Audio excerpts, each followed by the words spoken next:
Good morning student. आज की class में स्टूडेंट हम क्लास 12 फिजिक्स के इलेक्ट्रोस्टैटिक के कुछ इंपॉर्टेंट एमसीक्यू डिस्कस करेंगे। आइए शुरू करते हैं क्वेश्चन नंबर 1 से।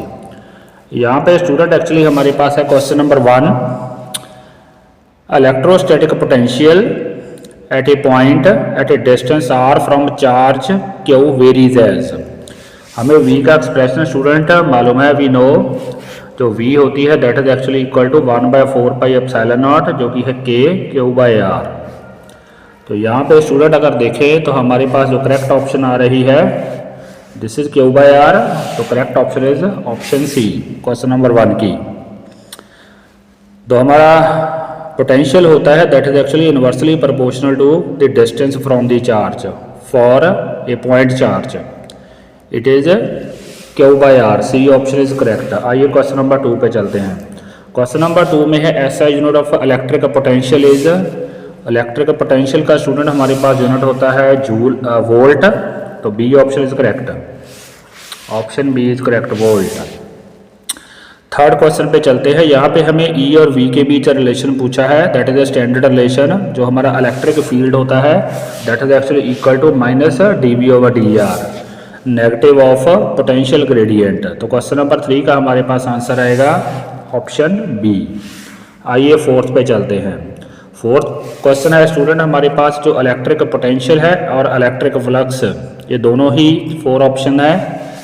तो दोनों ही स्टूडेंट पोटेंशियल और फ्लक्स हमारे पास स्केलर क्वांटिटीज होती है, बोथ स्केलर। क्योंकि हमारा जो इलेक्ट्रिक फ्लक्स होता है वो स्टूडेंट बेसिकली ऐसे, जैसे for example this is a sphere, तो इलेक्ट्रिक फ्लक्स बताता क्या है हमें, number of electric field lines जो बाहर आ रही हैं वो हमें बताता है। तो that is also a scalar quantity. Potential is as we know that is a scalar quantity, तो बोथ स्केलर्स। क्वेश्चन नंबर 5 पे चलते हैं। Dimensional formula of potential differences. हमारे पास स्टूडेंट जो V का फार्मूला होता है V is actually equal to work over charge. अब वर्क का स्टूडेंट हमारे पास होता है फोर्स इनटू डिस्टेंस, तो वर्क का हमारे पास होता है force into distance. This is the dimensional formula for work, ml² T-2। और चार्ज का स्टूडेंट हमारे पास होता है AT। तो इसको अगर सिंप्लीफाई करेंगे तो A ऊपर जाके हमारे पास ये कुछ ऐसे बनेगा m, this will become m, उसके बाद L² ऐसा ही रहेगा, T हमारे पास हो जाएगा -3 और A हमारे पास होगा -1। तो अगर देखें स्टूडेंट ml² T-3, यहाँ पे ऑप्शन हमारे पास है ऑप्शन बी। ऑप्शन बी बिल्कुल मैच कर रही है, तो option B is the correct answer for question number 5। आइए चलते हैं क्वेश्चन नंबर 6 पे। The work done in moving the charge on an equipotential surface, वो तो हमेशा ही 0 होता है। इक्व पोटेंशियल सरफेस के ऊपर work done 0। The reason being कि हमारे पास जो वर्क का फार्मूला होता है that is actually Q into delta V। तो इक्व पोटेंशियल सरफेस के ऊपर ये जो डेल्टा V है that is actually 0, delta V is 0। तो वर्क हमारा 0 होता है इक्व पोटेंशियल सरफेस के ऊपर। क्वेश्चन नंबर 7 पे चलते हैं। SI unit of potential gradient is. Potential gradient is actually dV/dr, तो हमारे पास वोल्ट ओवर मीटर होना चाहिए इसका answer. Potential gradient that is actually V/r, तो ऊपर आएगा वोल्ट, नीचे आएगा मीटर, तो A option will be the correct option, A option. Question number 8 पे चलते हैं। क्वेश्चन नंबर 8 में स्टूडेंट हमसे है angle between equipotential surface and electric field line, वो तो 90 डिग्री होता है, 90 डिग्री। जैसे फॉर एग्जांपल स्टूडेंट अगर हमारा ये है electric field, let's say this is our electric field, तो हमारी इक्व पोटेंशियल सरफेस स्टूडेंट कुछ ऐसे होगी, बिल्कुल परपेंडिकुलर लाइक दिस। दोनों के बीच these are our equipotential surfaces, तो दोनों के बीच 90 डिग्री का एंगल है, 90 डिग्री। तो यहाँ पे हमारे क्वेश्चन नंबर 8 का आंसर आएगा ऑप्शन बी। आप चलते हैं क्वेश्चन नंबर 9 पे। क्वेश्चन नंबर 9 में स्टूडेंट हमारे पास है electric potential due dipole at a point on equatorial line. Actually जो इलेक्ट्रिक डाइपोल की इक्वाटोरियल लाइन होती है, जैसे फॉर एग्जांपल ये है हमारा dipole, let's say this is -Q charge and this is +Q charge. अगर इसकी इक्वाटोरियल लाइन की बात करें, ये है इसकी इक्वाटोरियल लाइन।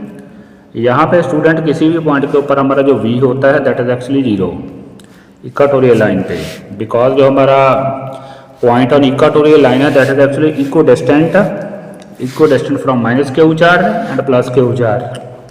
तो हमारा जो रिजल्टिंग पोटेंशियल होगा that will be actually 0। 9th का आंसर आएगा डी। अब चलते हैं क्वेश्चन नंबर 10th पे चलते हैं। क्वेश्चन नंबर 10 में स्टूडेंट हमसे पूछा है electric potential to a dipole from its centre and on axial line varies as.